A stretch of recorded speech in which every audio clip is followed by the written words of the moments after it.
Guys, welcome back to another video. Today I will be reacting to the odd ones out, so let's get started. For some reason, everybody thinks butterflies are better than moths. We make children's books about butterflies, we use them as metaphors of change. You might be an ugly caterpillar now, but soon you'll grow into a beautiful butterfly. We go into fields and frolic around trying to catch them, and some people even have a collection of them. Granted, the people who do collect them do so by impaling the butterflies. But whatever, it's still a compliment. How many other insects can say that they get this much affection? Maybe praying mantises. Ants. Where I come from, every time you see a praying mantis, you have to point it out like, whoa, guys, look, a praying mantis! And then you just look at it. Anyway, back to the point. Moths, on the other hand, are like the white trash versions of butterflies. Even though moths and butterflies are practically the same creature, for some reason we give moths a bad rap. We laugh at them for flying into light bulbs. Butterflies would do that too if they want to sleep at night. Moths are so attracted to bright light that they'll follow it even if it kills them.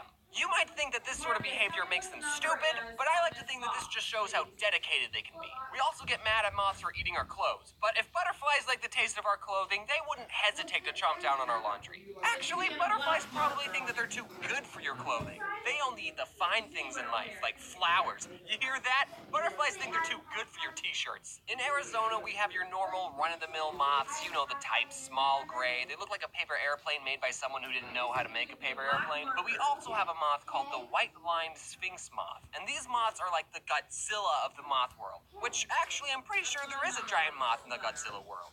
Mothra. This, again, just shows how much we don't like moths. We turn them into city-destroying monsters. When will the hate end? I'm sure when they filmed Mothra's scenes in the Godzilla movie, they didn't even use any special effects. They just used a normal white-lined sphinx moth. Those things could beat up hummingbirds if they wanted. One night when I was 5 years old, one of these big boys was hanging around at our porch light because, you know, moths, they just love themselves some glowing balls of heat. And then when someone opened the door, the moth saw all the other light inside and just flew straight in. More light? This place is absolutely glimmering! Its fate was sealed as soon as it crossed over the threshold. I don't know what the moth did once he was inside our house, but whatever it was, it sure tired him out. Because the next morning, my sister and I found him on the kitchen windowsill just lying there, doing absolutely nothing. He was probably thinking about the outside world and being with his moth brethren, but he'd pretty much given up trying to escape. Because me and my sister just scooped him up and put him into a jar, and he became our new pet. My sister decided to name him Harry. Now, some moths are actually quite hairy, but this moth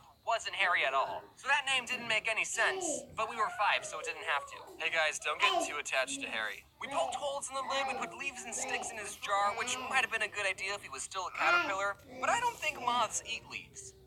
Do they eat leaves? We probably should have just put in a t-shirt. We thought we were taking good care of him. My mom apparently didn't like Harry. She said, I have a good idea. Why don't you take Harry to your kindergarten class tomorrow and, I don't know, maybe he can be the class pet there. This is back when I thought my mom had good ideas. So we decided to take Harry to school. Because think of how cool you would be as a 5-year-old showing all your classmates the giant moth you captured. Looking back at the situation, having a class pet whose lifespan that won't make it to the end of the school year isn't a smart idea. The teacher probably didn't want to have to come to school one day and explain to a room full of 5-year-olds why the class pet was lying on its back and not moving. So the teacher suggested, what if we release Harry at recess? Now, a lot of kids' movies that have animals in them, the animals usually don't like being captured. The animals want to be free and live out in the wild. Think Finding Nemo, Spirit, Happy Feet, Free Willy. It was common knowledge to every 5-year-old that all the creatures walking on this green earth wanted to live in the wild. So we were more than happy to put Harry back in his home. When it came time for recess, we all walked outside and were excited to be part of the newly instituted Catch and Release Moth program. We were like those people who put beached whales back in the ocean. Except in this metaphor, the whale was already in the ocean minding its own business, and then 2 dumb kindergartners put it in a plastic baggie and then moved it miles away from its home. It was supposed to be a happy moment seeing Harry get rehabilitated into moth society. But what actually happened was a lot darker. We gathered around the teacher, she opened the jar, but Harry didn't fly out, so then she had to shake Harry out of the jar.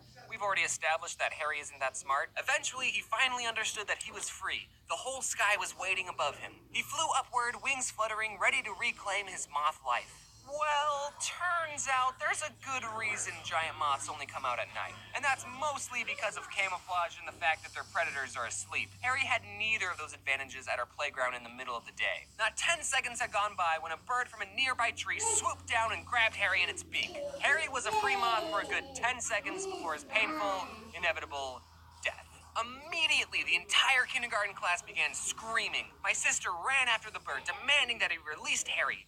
Unfortunately, birds don't listen to those sorts of demands. Am I right, Jaden? Ari, sit. Ari, roll over.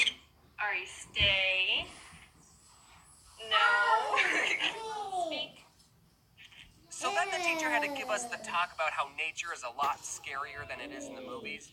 Basically, the circle of life involves a lot of death. But on the bright side, we totally made that bird's day. He was just sitting in a tree, probably wishing Arizona had more worms, and then boom, free meal. I wonder what I'm going to eat. Whack. For all we know, that could have been the bird's first time eating a moth. I'm sure that bird told all of his bird friends and they totally didn't believe him. Dude, I just caught a moth. Like one of the big ones, yeah. I know they're nocturnal, but it was just flying around in the middle of the day. No, I'm telling the truth. Dude, there were like 30 children who all saw me. Ask any one of them and they'll tell you I caught that moth. I don't remember what happened for the rest of the day during school, but I'm pretty sure we didn't get much done. When we got home, me and my sister tearfully told my mom about how Harry had met his doom. My mom said that she was trying not to cry, but I think she was lying. I don't think she was as emotionally attached to Harry as we were. Harry was only a part of our lives for a couple of hours, but years have passed and me and my sister still talk about Harry. Just randomly in conversation, one of us will ask, "Hey, do you remember Harry?" Yeah. And now a random moth that died 15 years ago will be remembered forever in our hearts. If only Harry was alive to see what he would have become. I want to share with you some pictures I've saved in Harry's scrapbook. Here are Harry's baby pictures. Here's Harry's first apartment. And here's the last thing Harry ever saw. I will remember you. Will you remember me? Do-do-do-do. I don't know the rest of this song, so I'm just gonna stop right now. Hey, what's going on, fellow teens? I'm doing Thank you something for a little watching. I different hope for the you like second and card. subscribe. I'm doing this face cam And video because I want you to subscribe. get used Bye. to my face and what I look like. Why am I doing that?